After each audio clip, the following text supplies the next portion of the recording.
நம்ம சேனலை சப்ஸ்கிரைப் பண்ணாதவங்க சப்ஸ்கிரைப் பண்ணுங்கள். கூடவே பெல் ஐக்கானை கிளிக் பண்ணிங்கன்னா நாங்கள் அப்லோட் பண்ணுற வீடியோவை நீங்கள் உடனுக்குடன் பார்க்கலாம். Hello friends, welcome to pebbles. நான் இன்றைக்கி செய்ய போகிறது ஆந்திரா கோவக்காய் துவையல். இது ரொம்ப ஈஸியாக பண்ணலாம். ஃபஸ்ட்டு நம்ம கோவக்காயை நல்லா ஃப்ரை பண்ணிவிட்டு அதுக்கப்புறம் பூண்டு, வரமிளகாய், வெங்காயம் இதெல்லாம் வதக்கிட்டு நம்ம அரைச்சி செய்ய போகிறோம். இந்த துவையல் சாதத்துக்கும் சப்பாத்திக்கும் ரொம்ப நல்லாயிருக்கும். வாங்க எப்படி செய்கிறதுன்னு பார்க்கலாம்.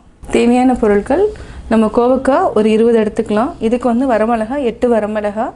உங்களுக்கு காரம் தேவைப்பட்டுச்சுன்னா இன்னும் 4 வரமிளகாய் ஆட் பண்ணிக்கலாம். இதுக்கு புளி சின்ன நெல்லிக்காய் அளவுக்கு எடுத்திருக்கேன். ஒரு 15 வெங்காயம், சின்ன வெங்காயம் எடுத்துக்கலாம். இது ஆப்ஷனலாக தேவைன்னா ஆட் பண்ணிக்கோங்க, இல்லைனா வேண்டாம். பூண்டு ஒரு 25 பல் எடுத்துருக்குறோம். கருவேப்பிலை தாளிக்கிறதுக்கு. இதுக்கு கடுகு 1/2 டீஸ்பூன், சீரகம் 1/2 டீஸ்பூன், பெருங்காயம் தேவையான அளவு, கல்லுப்பு தான் நம்ம ஆட் பண்ண போகிறோம். இதுக்கு பொடி டேஸ்ட்டாக இருக்காது, அதனால் கல்லுப்பு. இப்போ எப்படி செய்கிறதுன்னு பார்க்கலாம். கோவக்காயை இந்த மாதிரி 2ஆக கட் பண்ணிக்கலாம். அதாவது நல்லா வதங்கணுன்னா நம்ம இந்த மாதிரி 2ஆக கட் பண்ணிட்டோன்னா சீக்கிரமாக வதங்கிடும். ஒரு கடாயில் ஃபஸ்ட்டு ஒரு 2 டேபிள் ஸ்பூன் எண்ணெய் விட்டுக்கலாம். எண்ணெய் நல்லா காஞ்சிருச்சு. இப்போது கோவக்காயை ஃபஸ்ட்டு வதக்கிக்கலாம். இது நம்ம சிம்மில் வச்சுட்டு ஒரு மினிமம் ஒரு 5 நிமிஷம் வரைக்கும் நல்லா வதக்கணும். இது வதங்கினதுக்கப்புறம் நம்ம பூண்டு, வெங்காயம், வரமிளகாய் போட்டு வதக்கிக்கலாம். 3 நிமிஷம் ஆயிடுச்சு.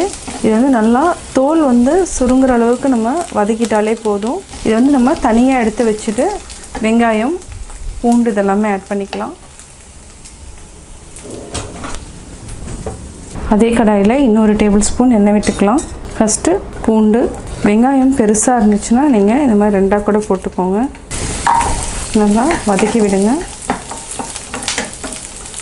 இது கூட வரமிளகாய் சிம்மில் வச்சுட்டு நல்லா வதக்கணும். அதாவது ஹை ஃப்ளேமில் வேண்டாம்.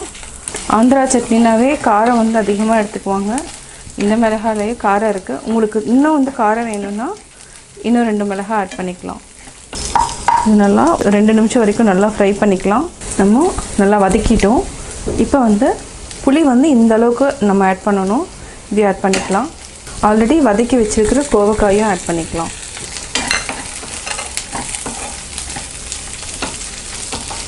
ஒரு 2 நிமிஷம் வரைக்கும் வதக்கிட்டு ஆஃப் பண்ணிக்கலாம்.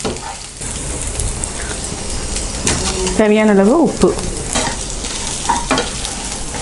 நல்லா வதக்கிட்டோம். இப்போ ஆஃப் பண்ணிவிட்டு ஆற வச்சு அரைச்சிக்கலாம். நல்லா ஆறிடுச்சு.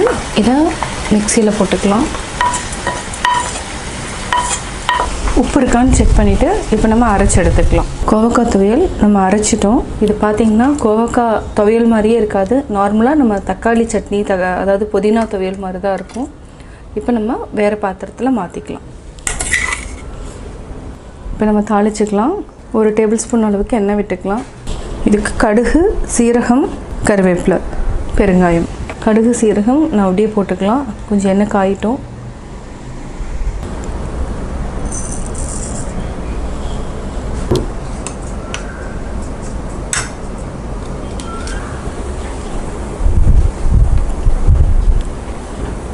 கடுகு, சீரகம் நல்லா பொரிய ஆரம்பிச்சிருச்சு. கருவேப்பிலை போட்டுக்கலாம். இது கூட பெருங்காயம் நல்லா மிக்ஸ் பண்ணி விடுங்க. இப்போ நம்ம ஆட் பண்ணிக்கலாம்.